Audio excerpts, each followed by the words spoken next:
سلطنت نہیں، لیکن اگر سلطنت مل جائے اور اقبال اور سلطنت میں سے کسی ایک کو منتخب کرنے کی نوبت آئے تو میں اقبال کو منتخب کروں گا۔ اور 1941 کے یوم اقبال کی تقریر کرتے ہوئے فرمایا کہ میں اس تقریب یوم اقبال میں شامل نہ ہوتا تو اپنی ذات کے ساتھ بڑی ناانصافی کرتا۔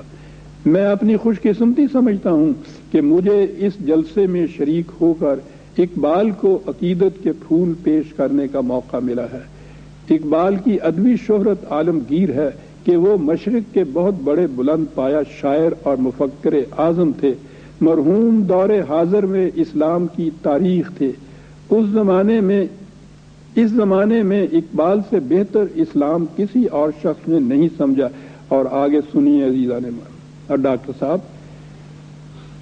کہ مجھے اس کا فخر ہے کہ میں نے اقبال کی قیادت میں بحیثیت ایک سپاہی کے کام کیا ہے۔ اقبال کو فخر حاصل ہے کہ وہ ایک قائد اعظم کا معمولی سپاہی ہے۔ قائد اعظم کو یہ فخر حاصل ہے کہ انہوں نے اقبال کی قیادت میں ایک سپاہی کی حیثیت سے کام کیا ہے۔ میں نے ان سے زیادہ وفادار اور اسلام کا شدائی نہیں دیکھا۔ جس بات کو وہ صحیح خیال کرتے یقیناً وہ صحیح ہوتی تھی اور وہ اس بات پر مضبوط چٹان کی طرح قائم رہتے تھے۔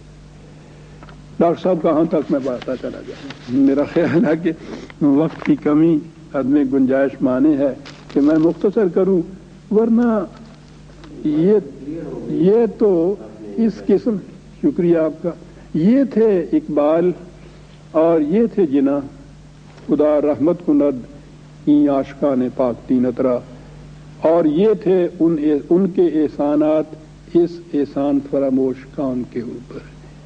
میرا خیال ہے کہ آپ اس طرح کے ہم ختم کریں۔ ایک بات شروع میں ہوئی تھی اس کی طرف میں توجہ دلاؤں، مختصر سے وقت میں اگر آپ اس کی وضاحت کریں کہ علامہ اقبال کا شعر آپ نے شروع میں پڑھا تھا کہ کس نباشد در جہاں محتاج کس، اور اس کے ساتھ ہی تھا کہ کس در آنجا سائل و محروم نیست۔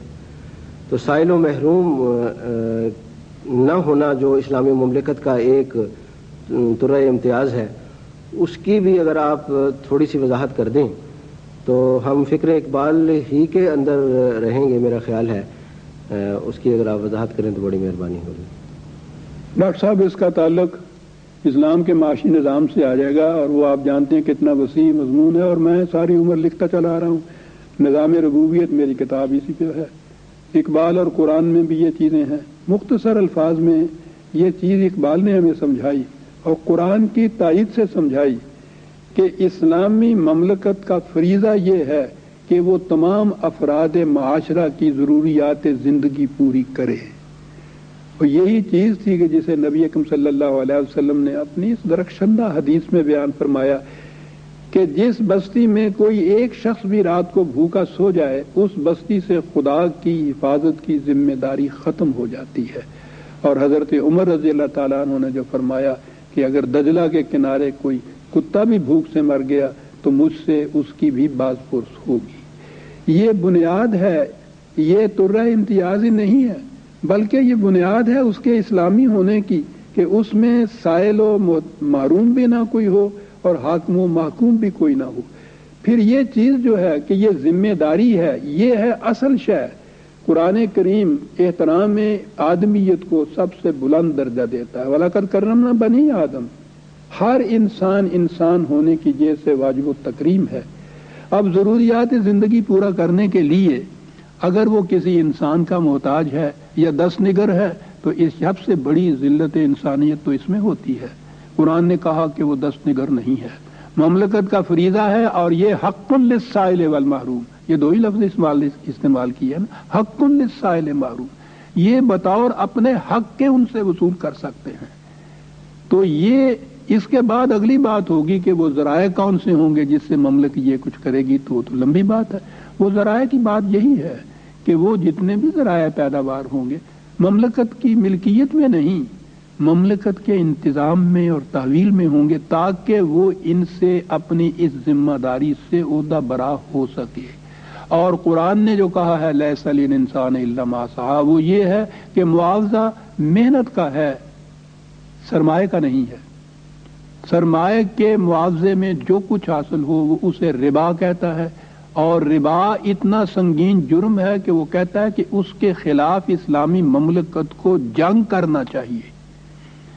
تو جب سرمایہ نہیں رہے گا، سرپلس دولت نہیں رہ سکتی کسی کے پاس.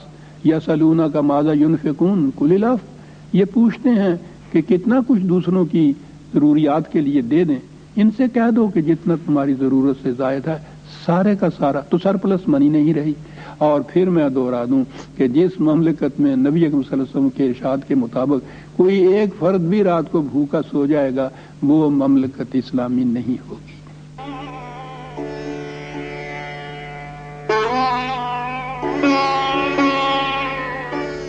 Yeah.